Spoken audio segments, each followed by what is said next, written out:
kekejaman penjajah Jepang, kematian massal di jalur rel Muaro sampai Pekanbaru. Like dan subscribe dulu agar selalu menyimak sejarah Nusantara berikutnya. Terima kasih. Assalamualaikum warahmatullahi wabarakatuh. Di Sumatera Barat, ke 1943, ketika matahari terbenam di balik perbukitan Sumatera Barat, hutan belantara Muaro hingga Pekanbaru berubah menjadi bayang hitam pekat yang menyimpan rahasia kelam. Saat itu, penjajahan Jepang telah mencengkeram Indonesia selama hampir 2 tahun. Di bawah nama Dainipan, para tentara Kekaisaran Jepang memulai proyek ambisius, jalur rel kereta api sepanjang 300 km membelah Sumatera dari Muaro di Sumatera Barat ke Pekanbaru di Riau. Tujuannya memperlancar pengangkutan hasil alam untuk mendukung Perang Asia Timur Raya. Namun yang tak banyak diketahui, proyek itu menjadi kuburan massal terbesar di Sumatera.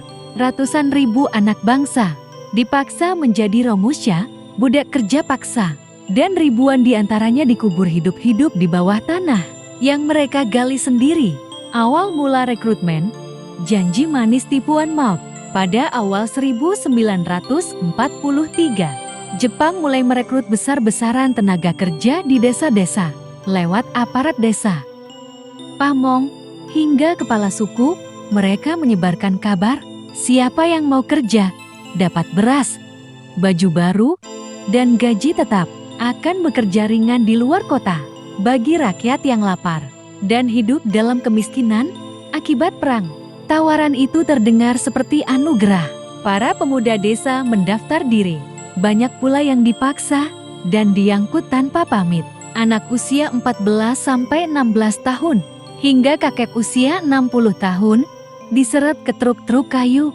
Dalam catatan Iwa Koesoma Sumantri disebutkan, bahkan banyak istri-istri yang histeris saat suaminya diangkut malam hari. Anak-anak kecil menangis di pelukan ibu, tak tahu kapan ayahnya kembali. Beberapa perempuan bahkan menyerahkan anak remajanya dengan air mata, berharap kelak mereka pulang membawa beras. Perjalanan menuju kematian. Dari desa-desa kecil di Sumatera Barat, romusha digiring menuju lokasi proyek di Muaro. Perjalanan itu sendiri sudah mematikan. Di dalam gerobak kayu dan truk terbuka, mereka berdesakan tanpa makanan dan air. Banyak yang jatuh sakit. Bahkan sebelum tiba, yang lemah dilempar begitu saja ke jurang hutan. Di lokasi kerja, mereka disambut bentakan tentara Jepang. Dipaksa bekerja tanpa sempat beristirahat. Penderitaan tak manusiawi di jalur maut. Setiap hari, romusha dipaksa kerja 12-16 jam. Di bawah terik matahari dan hujan lebat, mereka menebas hutan belantara, menggali tanah, menyeret kayu dan batu besar untuk membangun rel dan jembatan. Makanan hanya segenggam nasi basi atau ubi busuk sekali sehari. Air, sungai kotor yang sama dengan tempat buang hajat dan kubangan binatang liar. Obat tidak ada. Tempat tidur, lantai tanah tanpa alas di barak reot yang penuh nyamuk malaria. Penyakit malaria, disentri, kolera, tipus, cacingan merebak cepat. Yang lemah dan sakit dibiarkan di barak tanpa perawatan. Dalam seminggu, tubuh-tubuh kurus kering mulai rebah satu persatu. Iwa menulis dalam memoarnya, "Saya melihat mereka rebah seperti batang padi lapuk. Suara mereka lemah, mengeluh tentang enak. Istri, ibu, tapi tak ada yang bisa menolongnya. Bahkan air mata pun kering." Kubur massal. Kekejaman tanpa ampun. Yang paling mengerikan terjadi saat malam tiba. Para romusha yang sekarat, tubuhnya tinggal tulang, tak bisa bangun dipanggil keluar barak. Tentara Jepang memerintahkan sesama romusha menggali lubang besar di tepi rel. Satu persatu tubuh itu diseret ke lubang, masih bernapas.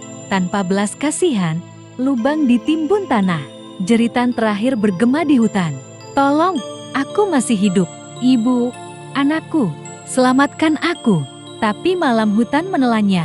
Darman, salah seorang penyintas dari Payakumbuh, bertutur, "Aku masih ingat suara lubang itu. Tanah bergerak, beberapa tangan keluar, tapi tentara Jepang injak dengan sepatu. Kami dipaksa menimbunnya. Itu malam terpanjang dalam hidupku. 42.000 nyawa di neraka Sumatera. Menurut catatan resmi Iwako Esoma Sumantri dan Arsip Nasional RI, lebih dari 42.000 orang tewas di proyek rel kereta Muaro Pekanbaru. Sebagian besar adalah Romusha Indonesia. Sisanya tawanan perang Inggris, Belanda, Australia, dan India. Rel itu selesai 2 minggu sebelum Jepang menyerah pada sekutu. Tragisnya, tak pernah digunakan. Kini sisa rel, barak kayu lapuk, dan tulang-tulang di bawah tanah menjadi saksi bisu kekejaman penjajahan paling keji di Sumatera. Warisan darah yang tak pernah kering. Romusha bukan sekadar angka dalam catatan sejarah. Mereka adalah nama-nama tanpa nisan, tubuh-tubuh tanpa makam. Di bawah tanah yang mereka gali sendiri, suara mereka masih hidup di malam hutan Sumatera. Kita yang hidup hari ini berdiri di atas tulang-tulang orang-orang yang mati demi harga hidup yang tak pernah mereka rasakan. Dan selama rel tua itu masih ada, kita tak boleh melupakan sejarahnya.